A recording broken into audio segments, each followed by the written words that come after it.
आज एक्सपायरी का डे था और आज हमें बहुत ज़्यादा वोलेटिलिटी हमारे मार्केट में देखने को मिली है। और जैसे कि हम देख सकते हैं निफ्टी जो है वो पॉजिटिव एंड हुई है और बैंक निफ्टी जो है वो नेगेटिव में क्लोज हुई है। तो चलिए आज के पोस्ट मार्केट आउटलुक में हम डिस्कस करते हैं कि हमारे मार्केट में आज कैसी ट्रेडिंग हुई है। सुबह हमने डिस्कस किया था कि जो गिफ्ट निफ्टी है वो हमें गैप डाउन ओपनिंग की इंडिकेशंस दे रही थी और वैसे ही हुआ, एक गैप डाउन ओपनिंग हमें आज देखने को मिली हमारे मार्केट में। और गैप डाउन के बाद जो हमारे मार्केट थे वो बहुत ही ज़्यादा वोलेटाइल थे। निफ्टी जो है उसके अंदर हमें गिरावट देखने को मिली, उसके बाद फिर से रिकवरी, फिर से गिरावट, फिर से रिकवरी चल ही रहा था पूरे दिन। बट आफ्टरनून में निफ्टी जो है वो शॉर्ट अप हो गई और फिर पॉजिटिव ट्रेड करने लगी। तो एक बार जो है मैं आज आपको एक लोअर टाइम फ्रेम पे लेके जाता हूँ 5 मिनट्स के और बताता हूँ कि आज का मार्केट जो था वो कितना वोलेटाइल मार्केट हमें देखने को मिला है। देखिए जैसे कि यहाँ पे हम देख सकते हैं एक गैप डाउन ओपनिंग के बाद रिकवरी हुई, उसके बाद फिर से मार्केट में गिरावट, फिर से रिकवरी, फिर से गिरावट, फिर से रिकवरी, फिर से गिरावट और फिर से एक शार्प रिकवरी आज मार्केट में हमें देखने को मिली है। तो ये मंथली एक्सपायरी हमने सुबह भी डिस्कस किया था कि हो सकता है कि आज हमारे ट्रेडिंग सेशन में बहुत ही ज़्यादा वोलेटिलिटी हो और वैसे ही हुआ है। हाई वोलेटाइल मार्केट था आज का। अगर हम देखें तो लास्ट ट्रेडेड प्राइस जो था वो 24,260 का था और अगर हम आज का क्लोजिंग प्राइस देखें तो 24,334, मतलब नियरली 75 पॉइंट्स पॉजिटिव जो है वो निफ्टी क्लोज हुई है उसके लास्ट ट्रेडेड प्राइस से।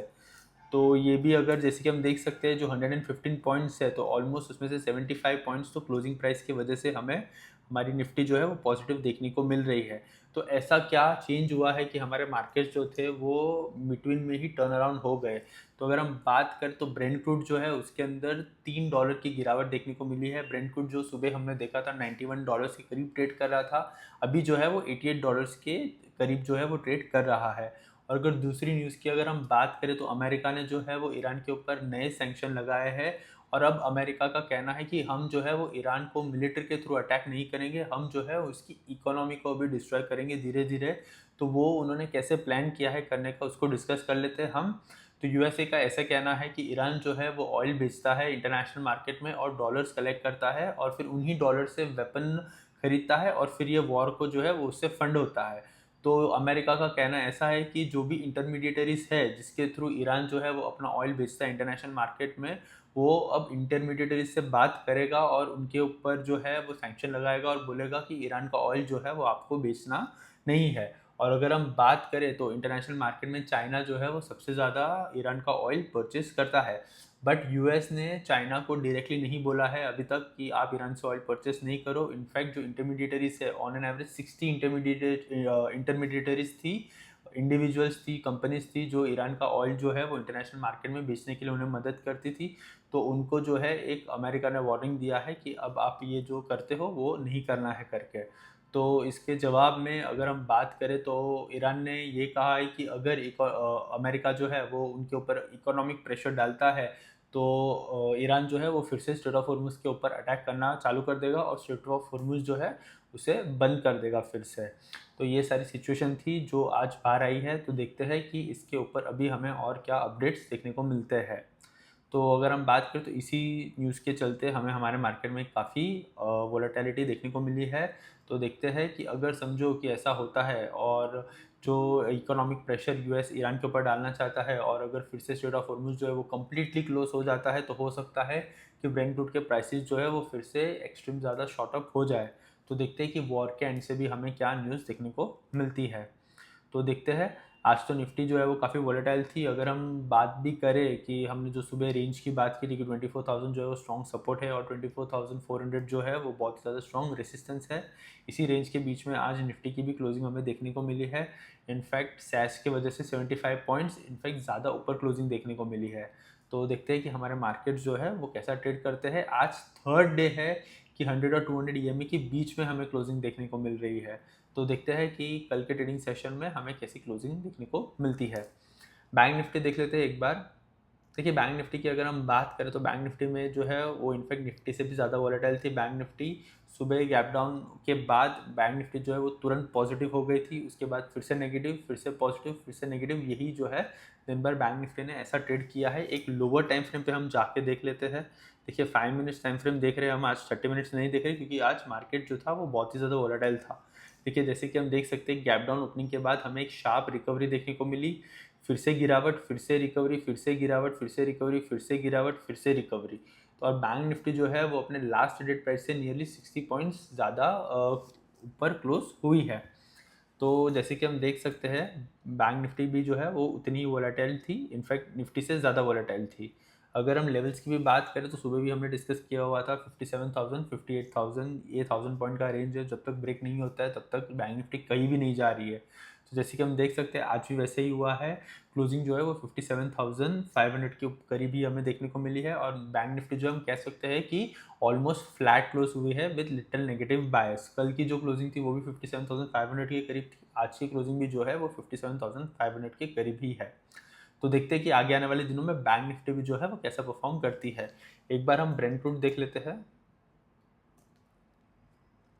देखिए ब्रेंट क्रूड जैसे कि हम बात कर रहे थे, ऑलमोस्ट 2.78% की गिरावट देखने को मिली है हमें। हाई की बात करें तो 91.29 का लगा था, और जैसे कि अभी देख सकते हैं 87.85 के करीब जो है वो ब्रेंट क्रूड ट्रेड कर रहा है।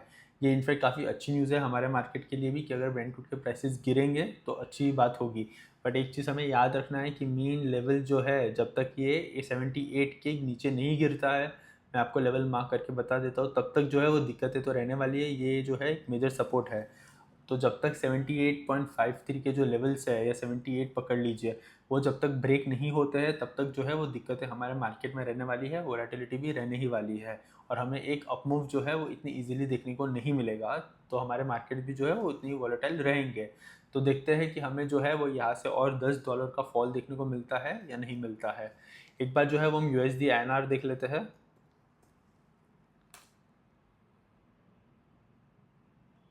देखिए रुपी की अगर हम बात करें तो रुपी जो है वो आज काफ़ी अप्रिशिएट हुआ है, क्योंकि डॉलर के प्राइसेस के अंदर गिरावट देखने को मिली है। उसकी वजह से हमारा रुपी भी जो है वो अच्छा खासा अप्रिशिएट हुआ है। नियरली 0.34% का अप्रिशिएशन हमें देखने को मिल रहा है।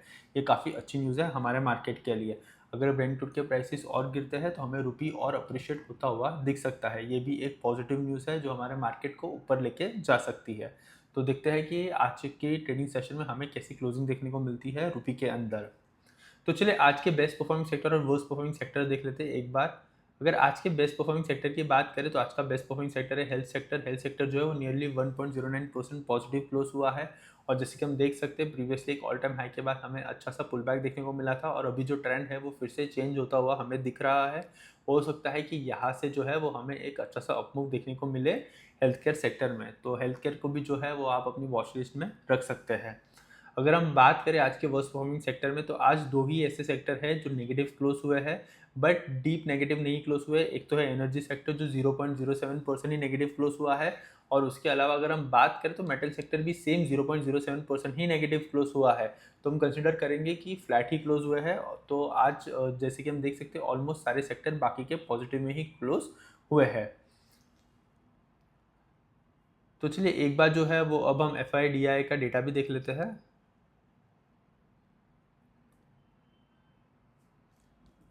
देखिए अगर डेटा की बात करें तो डेटा जो है वो अभी तक रिलीज़ नहीं हुआ है, तो कल हम हमारे प्री मार्केट आउटलुक में डिस्कस कर लेंगे कि हमें क्या नंबर्स देखने को मिलते हैं। अगर मैं बात करूँ ओवरऑल मार्केट की, तो सारे के सारे जो सेक्टर्स है वो ऑलमोस्ट पॉजिटिव ही क्लोज हुए हैं, एक्सेप्ट जैसे कि हमने देखा एनर्जी और मेटल सेक्टर, बट वो भी जो है वो नियरली फ्लैट ही क्लोज हुए हैं। अगर मैं बात करूँ स्मॉल कैप, मिड कैप और माइक्रो कैप की, तो वो तीनों इंडेक्स भी जो है वो दो, उसमें से दो इंडेक्स जो है वो नेगेटिव क्लोज हुए हैं और एक पॉजिटिव में क्लोज हुआ है। तो हम कह सकते हैं कि आज जो है वो लार्ज कैप में एक अच्छी रैली देखने को मिली है हमें, बट ओवरऑल मार्केट में जो छोटे स्टॉक्स है उन्होंने इतना अच्छा परफॉर्म नहीं किया है। बट अगर हम बात करें तो हमारी निफ्टी जो थी वो 30-35 पॉइंट्स ही पॉजिटिव थी। क्लोजिंग बेसिस के वजह से ही हमें इतनी हायर क्लोजिंग देखने को मिल रही है। तो हम देखते हैं कि कल जो हमारे मार्केट जब ओपन हो गए तो ये जो हमें 75 पॉइंट्स का गैप अप देखने को मिला है वो सस्टेन होगा, या फिर हमें फिर से एक गिरावट ही देखने को मिलेंगी हमारे मार्केट में। अगर हम अमेरिकन मार्केट्स की बात करें तो वो भी जो है वो पॉजिटिव ट्रेड कर रहे हैं। नियरली डाउ जोन्स भी 200 पॉइंट्स पॉजिटिव ट्रेड कर रहा है, नस्दैक भी जो है वो nearly 200 plus points positive trade कर रहा है। तो हो सकता है कि आज अमेरिकन मार्केट्स में एक अच्छी पॉजिटिव ओपनिंग देखने को मिल सकती है, बट देखते हैं कि पॉजिटिव ओपनिंग के बाद उनके मार्केट्स जो है वो कैसा परफॉर्म करते हैं, और देखते हैं कि ओवरनाइट हमें क्रूड के अंदर और कितनी गिरावट देखने को मिलती है, और उसके बाद हमारे मार्केट्स भी जो है वो कल कहाँ पे ओपन होते हैं। तो चलिए यही थी हमारी पोस्ट मार्केट की एनालिसिस। अगर आपको ये वीडियो अच्छा लगा है तो please like, share and subscribe, and thank you for watching.